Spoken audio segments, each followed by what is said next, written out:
దానికి 7 లక్షల కోట్లు అప్పు చేస్తే దానికి 26,000 కోట్లు పే చేయడంలో ఆలస్యమైంది. ఈ లోపల ఎలక్షన్ కోడ్ వచ్చింది. ఈ సందర్భంలోనే ఆగస్టు 15కి చేస్తామని మా ముఖ్యమంత్రి గారు ప్రకటించడం జరిగింది.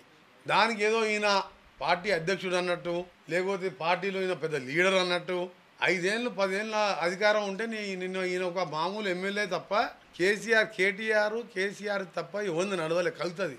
ఆఖరి సంతోష్ రావంత్ కూడా నడవలేనా ఈ జన్మలయ్య. నీ పార్టీ జూన్ 3, 4కి వెళ్ళి దుకాణం బంద్ అవుతుంది. 16 సీట్లలో ఎక్కడ డిపాజిట్ వస్తలేదు.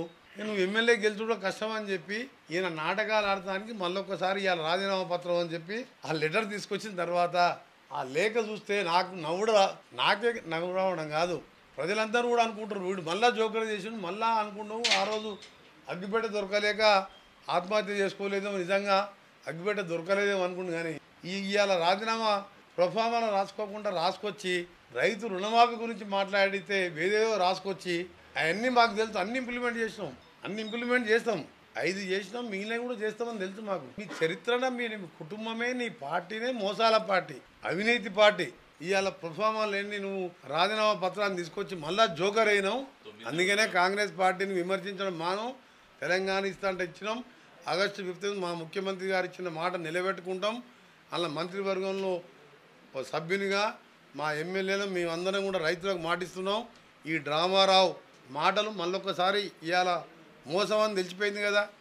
నిజంగా రైతుల ప్రేమ ఉంటే నీదేం డ్రామా? కనీసం మెదక్లో డిపాజిట్ తెచ్చుకోవాలి. రైతుల కోసం నేనేదో మునగాన్ని ముఖ్యమంత్రి గారితో ఛాలెంజ్ చేస్తాను చెప్పుకుంటానుక. నీ మెదక్లో డిపాజిట్ తెచ్చుకో దమ్ముంటే. మెదక్ సీటు కూడా ఓడిపోతుంది. 13, 14 కాంగ్రెస్కి వస్తున్నాం. ఇక ఆయన కట్టబట్టుకొని బయలుదేరిండి. ఆయన అధికారంలో ఉన్నప్పుడే ఫామ్ హౌస్లోకి వెళ్ళి బయటికి రాలే. 4 నెలల్లో ఎన్నిసార్లు సెక్రటరియట్కి వచ్చిందంటే, నా 10 ఏళ్ళల్లో 4 నెలల్లో మా ముఖ్యమంత్రి గారు వచ్చిన దాంట్లో 10% సార్లు కూడా రాలే. మొత్తం 5-10 సార్లు రాలే. మా ముఖ్యమంత్రి గారు హైదరాబాద్లో ఉంటే 3 నెలల్లో 60 రోజులు 60 సార్లు వచ్చింది సెక్రటరియట్కి. అందరిని కలిసేవారు. అపాయింట్మెంట్ లేదు, సెక్యూరిటీ లేదు, ఎవరిని చెక్ చేసేయలేదు. ఈయన దగ్గర హోమ్ మినిస్టర్ మహమ్మద్ అలీ పోతే ఒక హోంగార్డ్ కట్ట తీసుకొని వెంట పడితే 120 కిలోమీటర్ల రివర్స్ తీసుకొని వెళ్ళిపోయాడు. హోమ్ మినిస్టర్నే బయటికి వెళ్ళగొట్టినాం. నీ అంతతో పాలన. ఇక డివైడ్ పోతుంది. పార్టీ జూన్ 4తోని దుకాణం బంద్ అవుతుంది. కాబట్టి ఎటు పోవాలన్నా, ముంబై పోవాలన్నా, దుబాయ్ పోవాలన్నా, ఎక్కడ దాచుకోవాలన్నా అని ఆ మెంటల్ ప్రతిపాదనలో ఇవాళ రాజీనామా పత్రం. ఆ పత్రం పేజీన్నర ఉన్నది. పేజీన్నర కాదు ఉండేది హరీష్ రావు, 1.5 లైనే ఉంటుంది. అది నేనే చెప్తున్నా. 5 సార్లు ఎమ్మెల్యే 1.5 లైనే ఉంటుంది. ఒక్క వర్డ్ కూడా అటు ఇటు పోవద్దు.